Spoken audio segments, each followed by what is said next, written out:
আসলে সিলেকশন জায়গাটা সবসময় কঠিন। এটা অস্ট্রেলিয়া যেটা বললাম যে আসলে আমাদের 2008-এর পর আর কেউ যায়নি, তারা ন্যাশনাল টিমে রিপ্রেজেন্ট করার মতো অ্যাবিলিটি রাখে বলে তারা এখানে এসেছে বা এখানে যাচ্ছে। So, এটা তো আমরা সবাই বিলিভ করি, বিকজ অস্ট্রেলিয়া মানে নামটা প্রথমে যখন আমরা চিন্তা করি তখনই মনে হয় চ্যাম্পিয়ন, কারণ এরা ওয়ার্ল্ডের চ্যাম্পিয়ন টিমে বলার কোনো অপেক্ষা রাখে না।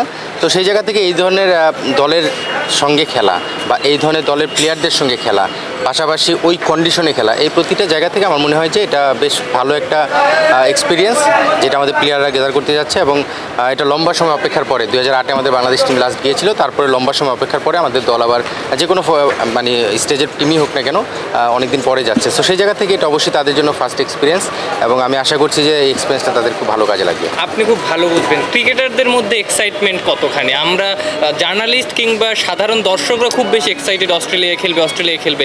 ক্রিকেটারদের মধ্যে এই এক্সাইটমেন্টটা কেমন? এটা তো এক্সাইটমেন্ট থাকারই কথা, বিকজ সচরাচর অন্যান্য দেশগুলোতে আগে পরে তারা বিভিন্ন এজ গ্রুপ খেলার মাধ্যমে হোক বা বিভিন্ন সময়ে কিন্তু যাওয়ার সুযোগ হয়েছে, খেলার সুযোগ হয়েছে। অস্ট্রেলিয়া যেটা বললাম যে আসলে আমাদের 2008-এর পর আর কেউ যায়নি, সো সেই জায়গা থেকে তো এটা বিরাট একটা এক্সাইটমেন্টের ব্যাপার।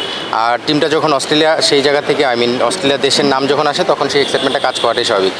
আমার একটা ছোট্ট এক্সপিরিয়েন্স রয়েছে 2003-এ আমি যখন টেস্ট খেলতে গিয়েছিলাম, তারপরে টেস্ট খেলা হয়নি। সো সেই এক্সপিরিয়েন্সটা আমরাও খুব এক্সাইটেড ছিলাম যে অস্ট্রেলিয়ার সঙ্গে খেলবো।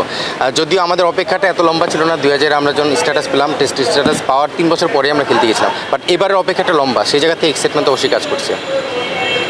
আনন্দ ভাই, এই টিমটাতে যারা রয়েছেন, এইচপিতে সবশেষ যুব বিশ্বকাপ যারা খেলেছেন তাদের মধ্যে ম্যাক্সিমাম প্লেয়ারই আছেন, তাদের সাথে আপনি অনেক বেশি কানেক্টেড ছিলেন। এর আগের যেই মানে যুব বিশ্বকাপ চ্যাম্পিয়ন যে দলটা ছিল সেই দলটার সাথেও আপনি কানেক্টেড ছিলেন, তো তারাই আসলে এইচপিতে রয়েছেন। তার মানে ওই টিমটা থেকে বেশ কজন প্লেয়ার এই বর্তমানে ন্যাশনাল টিমে আসলে খেলতেছেন, বাংলাদেশকে প্রতিনিধিত্ব করতেছেন। এই এইচপি থেকে আসলে আপনার কি মনে হয় যে আসলে আমরা তেমন অনেক বেশ কজন প্লেয়ার পাবো কিনা? এটা তো আমাদের প্রসেস অবশ্যই পাওয়া উচিত, এবং এটা কিন্তু আমাদের রেগুলার প্রসেস। আন্ডার-19 খেলার পরে তারপরে একটা সময়ের পরে তারা ন্যাশনাল টিমে খেলে রিপ্রেজেন্ট করে। সেটা প্রথম অনেক আগে থেকে 98-এ আমরা যখন আন্ডার-19 ওয়ার্ল্ড কাপ খেলেছি তখন থেকে চিন্তা করলে প্রতিটা স্টেজে আমরা দেখেছি আন্ডার-19 খেলা প্লেয়াররা স্টেজ বাই স্টেজ পার হয়ে ন্যাশনাল টিমে খেলছে। সো এই টিমে তার ব্যতিক্রম না, এখানেও আন্ডার-19 খেলেছে বা এজ গ্রুপ খেলেই প্লেয়াররা এসেছে।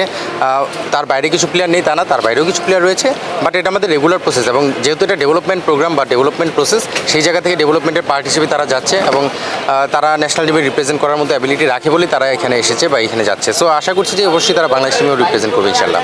যেসব ক্রিকেটার আছেন তাদের আপনি একদম আন্ডার-16-17 থেকে সিলেক্ট করে বয়সভিত্তিক দলে এনে এখন এইচপিতেও সিলেক্ট করতে হচ্ছে। সিলেক্টর হিসেবে এই জায়গায় কাজটা একটু কঠিন কিনা? দেখা গেছে সবই আপনার প্লেয়ার, সবই দেখা গেছে আপনাকে জিজ্ঞেসও করতে পারে, স্যার আমি কেন চান্স পেলাম না, আমাকে কেন নিলেন না। একটু কঠিন কিনা সিলেকশনটা এই জায়গায়? আসলে সিলেকশন জায়গাটা সবসময় কঠিন। এটা যে কোনো লেভেল, আন্ডার-16 বলি আর ন্যাশনাল টিম বলি, প্রতিটা জায়গায় কঠিন।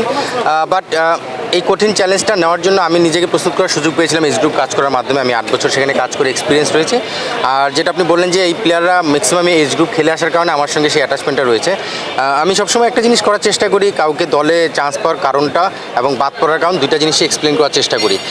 বাদ পড়লেও যে সে হারিয়ে যাচ্ছে না বা কী প্ল্যানিংয়ের মাধ্যমে সে রয়েছে, আমাদের পার্টের মধ্যে রয়েছে, সেটার মধ্যে তাদের সঙ্গে শেয়ার করার চেষ্টা করি। তবে এটাই বলবো যে আসলে চ্যালেঞ্জিং সবসময় থাকে সিলেকশন জায়গাটা, বাট বাদ পড়ার পরেও অনেক প্লেয়ার কিন্তু আবার কামব্যাক করেছে, এরকম ইতিহাসে প্রচুর রয়েছে। সো বাদ পড়াটাই কিন্তু শেষ না, বাদ পড়ার কারণটা জেনে নিলে তারা আবার কামব্যাক করার রাস্তাটা চিনতে পারে খুব সহজেই বা বুঝতে পারে। সো সেই জিনিসটা এক্সপ্লেন করাটা আমি মনে করি যে খুবই জরুরি, এবং আমি সেটা করার চেষ্টাও করি। ভাই সাদমান যেমন অনেক বছর টেস্ট খেলে তিনি এই দলটায় আছেন, যেহেতু সামনে বাংলাদেশের টেস্ট খেলা, তার সিলেকশনটা অনেকটাই যৌক্তিক। কিন্তু দেখা গেছে যে আফিফ হোসেন, তিনি 100টা ইন্টারন্যাশনাল ম্যাচ খেলে ফেলেছেন, বাংলাদেশের হয়ে ভাইস ক্যাপ্টেন্সিও তিনি করেছেন এশিয়া কাপের মতো জায়গায়, তাকেও সিলেক্ট করা হয়েছে। এই জায়গায় আফিফের জায়গায় অন্য একজন তরুণ ক্রিকেটারকে বা অন্য দুইজনকে দুই ফরম্যাটের সুযোগ দেওয়া যেত কিনা? মানে এইভাবে বললে আসলে অনেক কিছু চিন্তা করা যেত, বাট আমরা যখন এই ডিসকাশন বা আমরা যে সিলেকশনে বসেছিলাম আমরা 3 সিলেক্টর, তখন আমরা এটা নিয়ে অনেক ডিটেল আলাপ করি, তারপরে এই স্টেজে এসে পৌঁছেছি, তারপরে ফাইনালি সিলেকশনটা আপনারা দেখতে পাচ্ছেন। এখানে সাদমান রেগুলার ম্যাচ খেলছে কিনা সেটা আপনারা অবজার্ভ করবেন, কবে খেলেছে, কয়েকদিন গ্যাপে খেলেছে। পাশাপাশি হলো যেটা বলছিলাম কন্ডিশনের যে অ্যাডভান্টেজটা সেটা আমরা নেওয়ার চেষ্টা করেছি।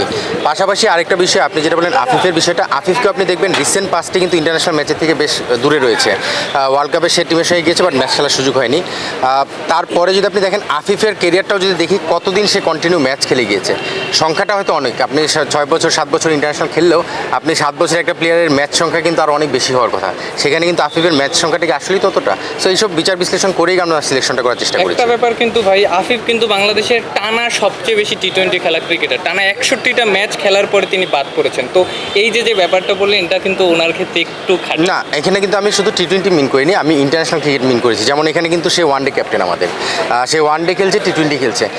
এখানে ওয়ানডের প্ল্যানের মধ্যেও সে রয়েছে, টি-20 প্ল্যানের মধ্যে রয়েছে। টি-20 আপনি যেটা বললেন সেটাই বলে দিচ্ছে, টি-20 সিলেকশনের ক্ষেত্রে আমরা আফিফকে চিন্তা করতেই পারি।